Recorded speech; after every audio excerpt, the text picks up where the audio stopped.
We have an agric entrepreneur who will be joining us to talk to us about the importance about engaging young people in agriculture and the opportunities within the agric space. So Portia Agyei Yeboah is with us. She's the founder of Oak Foundation. She's doing a lot of work in the agric space. And if you have any questions for her, don't forget to use the hashtag BreakfastDaily and the WhatsApp line 0550-585-8832. If you're outside Ghana, the country code is +233. Good morning, Portia. Good morning, Dziffa. Hi. How are you? Good morning. Hi, how are you doing? By God's grace. I'm Fantastic. It's good to have you here. Thank you so much. How did this whole journey begin for you? Well, thank you so much for inviting me on the show. It started after my national service. That was somewhere 2013. And then after that, I wanted to do something for my community. So I started with an NGO, which is the Oak Foundation. But upon doing it, I realized I needed to generate income. And so the idea of going into farming came to being. Yes. And then I went to my hometown to talk to my chiefs about my vision. Okay. Unfortunately, I have very good chiefs. So wow. They gave me about 100 acre. 100 acre? Yes. Where is this? Edra. Okay. Edra in the Ashanti region. Yeah. So my chiefs were excited about my ideas and gave me 100 acres, of which I'm cultivating about 60 acres now. Nice. Maize, beans, and then cassava. Wow. Yes. So, Portia, if a young person, 18 years old, 20, they want to start, we're looking at some pictures of your work here. Where do we even begin? I would say it has to do with yourself. Okay. What is your passion? Because I don't have any background in agric. Really? No. And you were able to get all these materials to help. Okay, well, what's our collaboration later? Continue. Yes, I never had any background, but it had to do with passion. I had a vision and a goal that I wanted to achieve. So I asked myself, why is it that graduate or educated people are not going into the area of agric, particularly females? And that was really challenged me to want to take up that industry. And so I went into it. It was very challenging at the beginning, but with so much perseverance and continuing doing whatever I am motivated by, I ended up now trying to pull the rest of my colleagues to come into this industry. And I started in the year 2016. And I've been harvesting and selling for the past 2-3 years. Wow. And had some awards at the district level for Best Innovative Farmer and then Best Female Youth Farmer 2017-2018. Okay. And now I'm pushing to regional or national. That will happen. But you also work with a lot of young people. What is the value chain like? And when you meet them, how do you position them within that agricultural value chain? Yes, it's very difficult to talk to a young person to go into agric. Reason being that most of them do not really see the opportunities in this sector. Okay. And they all think about going to dig. Why would I just go and dig? But they forget that agribusiness has a value chain. If you're doing export, for instance, you don't need to go till the land to do export. As an IT student, as a marketing student, business student, you can come into that middle and then play that role. What would that opportunity be for you, for them in the middle? At the end of you get a job. Okay. You become employed. Yes, but practically, what would I be doing? What would be some of the things that they'll be doing if they're not tilling the ground? If they are not tilling the ground, for instance, the team that we have now, they are doing branding. Okay. So they are finding out innovative ways to still keep the food safe and then be able to sell on the various shelves that we have. So you have something like marketing, branding, IT. So all these things come to play, unlike the traditional mode of we just produce and straight to the market, the way we sell it. So these are some of the things that we're looking at. And then also modern ways of farming. Okay. So you can even live in your apartment and be farming. You just need a pot, some hydroponics materials that you can grow your own vegetables. So these are some of the things that we are encouraging the youth to come into, to be able to kind of help in that industry or identify opportunities. How much money would you say? I mean, in a one harvest cycle, can you make potentially? Okay, so if I take poultry, for instance, if I take about 200 birds, Yeah. and then you rear them for about 6 months for them to start laying, you will get about 80 to 90% of them laying. Okay. Yes, and once they start laying, you have this for almost a year or two. Okay. And every day you are getting X number of crates. And from my experience with the poultry that I do now, I am getting 60, 70% of profit. Wow. Yeah, and that's for the lot. poultry. We're talking about vegetables. For instance, if you do tomatoes and even lettuce, you buy the seed for less than 20 Ghana cedis. Okay. And then when you plant them, you can use those seeds for almost like 6 months because they are a lot. When you plant them, you are able to harvest on a bed for so many times. And lettuce take just about 21 days to mature. Yes. So just your 20 Ghana cedis, you are able to get a whole number of beds with lettuce for so many, how do you call it?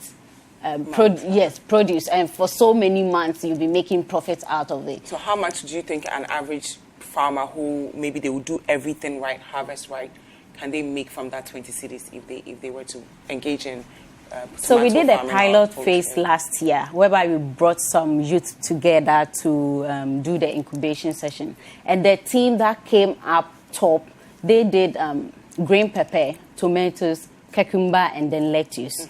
And they invested less than 60 Ghana cedis. Okay. And harvest, they were able to get almost 1,000 Ghana cedis. Wow. From 60 cities. Yes. Wow. Okay. And this was within 3 months. Okay. Wow.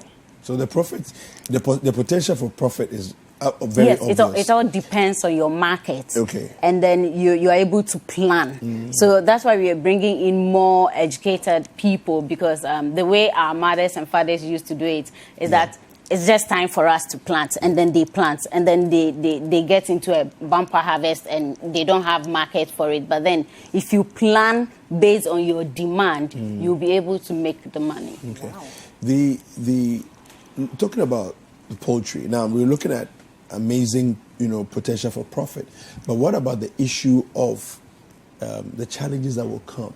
Because poultry, for example, these are live birds. They can get infections.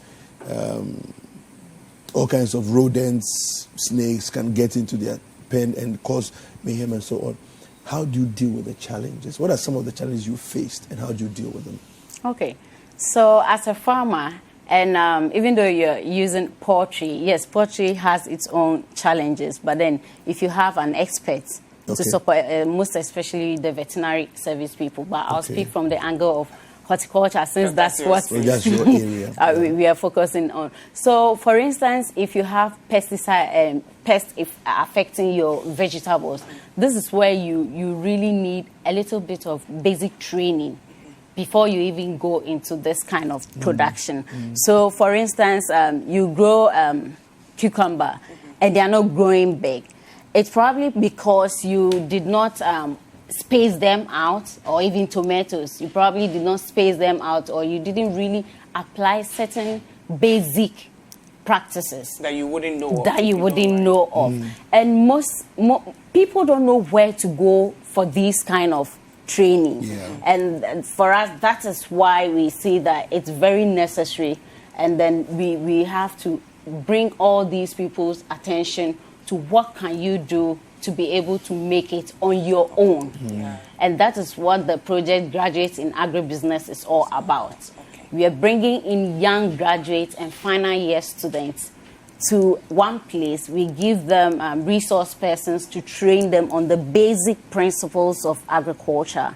And then they decide which area they want to go, particularly in the horticulture sector. And once they decide that, we get them experts to train them for 3 months. It doesn't matter your background or your field of study. Once you have the passion and interest to develop yourself in that industry. We provide you with those training for 3 months. And after the 3 months, if you do very well, then that's where our organization comes in. We support you with land, with input, with everything. With the mindset that you don't have to sit home and say you're unemployed as a graduate. So we'll get more details about the program, but a lot of people are not fortunate enough like you to get 50 acres, 100. How do you start? If someone is not able to participate in your program, where do they practically start from? Should they reach out to their local chiefs? How do they get that support to start? Okay. Dziffa, I went back home. Obviously, I wouldn't have gotten that 100 acres in Accra. Not even one. I went back home where I come from, and so many people are less privileged. So explaining my vision to the chiefs, they permitted me and allocated this land. I believe that if you have a dream and you're really passionate about it, and you go back to the people who have access to the basic resources that you need and explain to them, then they could help you. Or even your family could have a land. Most of us, we have lands, family lands lying idle back in our villages, but we don't want to go back. Okay? So these are some of the things that we are trying to encourage. I live here in Accra, but I farm in 3 areas, in Eastern region, Takoradi, and then Ashanti region. I go around all these farms, and it's doing okay. So you can stay wherever you are, but then go back home or get a place that you can, any little land, because I started with 7 acres, and now I'm at 60 acres within 2 years. So whatever small space you are given, you can use it to be your starting point. Okay. So does that mean if someone is watching and they also have some land and is fertile, it can produce a lot, but they are not making use of it, they can collaborate with a young person who may need the land, and what will be in it for them? Yeah.